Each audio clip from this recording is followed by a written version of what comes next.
નમસ્કાર, ઝી 24 કલાકનો Windy live હું આપની સાથે દીક્ષિતા અને હવામાન વિભાગ તરફથી શું આગાહી કરવામાં આવી છે, બીજા રાજ્યોમાં જે સિસ્ટમ એક્ટિવેટ થઈ છે તેની અસર ગુજરાત પર કેવી જોવા મળશે તે જોઈશું. વિંડીમાં શું સિચ્યુએશન અત્યારે અને અલગ અલગ જિલ્લાઓને લઈને શું સ્થિતિ અહીંયા બતાવવામાં આવી રહી છે કે કયા જગ્યાઓ પર વધારે વરસાદ રહેશે. તો 12 વાગ્યા છે અને આપ જુઓ કઈ જગ્યા પર આ સિસ્ટમ છે. તો આખો આ મધ્યપ્રદેશ અને રાજસ્થાનનો જે આ આખો વિસ્તાર છે, આખો પટ્ટો છે, આપ જુઓ એમપીનો આખો જે પટ્ટો છે ત્યાં આ સિસ્ટમ એક્ટિવેટ થઈ છે અને તેની અસર ગુજરાત તરફ પડી રહી છે. ઇન્દોરમાં અત્યારે ભારે વરસાદ છે, બગલીમાં છે, ઉજ્જૈનમાં વરસાદ છે, સુજલપુરમાં છે, ભોપાલમાં સખત વરસાદ છે.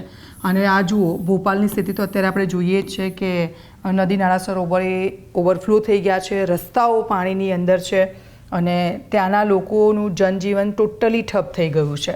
એટલે અત્યારે આ જે સિસ્ટમ છે તેની અસર ગુજરાતના કેટલાક જિલ્લાઓ પર અને ખાસ કરીને મધ્ય ગુજરાત અને ઉત્તર ગુજરાત પર જોવા મળશે. એટલે રાજસ્થાનમાં પણ જે વરસાદ છે, રાજસ્થાન તરફથી આ બાજુ આવે તો ઉદયપુરમાં સખત વરસાદ છે અત્યારે. ત્યાર પછી પાલનપુરમાં વરસાદ વરસી શકે છે, મહેસાણામાં વરસાદ આવી શકે છે. આ સિસ્ટમની જે અસર છે ઉત્તર ગુજરાતથી મધ્ય ગુજરાત તરફ થશે.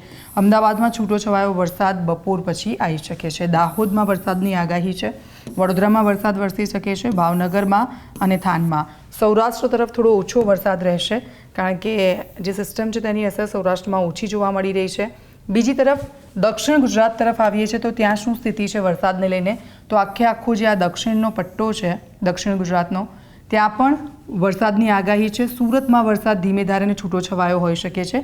વલસાડમાં વરસાદની સ્થિતિ બતાવી રહ્યા છે. નાસિકમાં વરસાદ થઈ શકે છે, નંદુરબારમાં વરસાદ થઈ શકે છે. ત્યાર પછી વાત કરીએ તો પાલઘરમાં અને મુંબઈમાં પણ વરસાદ. એટલે કે આપ જુઓ જે આખી સિસ્ટમ છે તેની અસર અહીંયા જોવા મળશે. એટલે ઉત્તર ગુજરાત, મધ્ય ગુજરાત અને દક્ષિણ ગુજરાતમાં જોવા મળશે. થોડા આગળ જઈએ છે 6 વાગ્યાનો સમય અને ત્યારે શું સ્થિતિ છે તો જુઓ દાહોદમાં ભારે વરસાદની આગાહી છે. આ દાહોદ છે, દાહોદની આસપાસ આપને આ ગ્રીન કલર જોવા મળી રહ્યો છે. ગ્રીન કલર, પિંક કલર જ્યાં હોય ત્યાં ભારે વરસાદની આગાહી છે. એટલે આ જુઓ આ જે સિસ્ટમ છે એ ત્યાંથી સીધી અહીંયા દાહોદ તરફ અને દાહોદમાં ભારે વરસાદ થઈ શકે છે. ત્યાર પછી અમદાવાદમાં પણ ધીમે ધારે વરસાદની શરૂઆત થશે. નડિયાદમાં વરસાદ થશે શરૂઆત.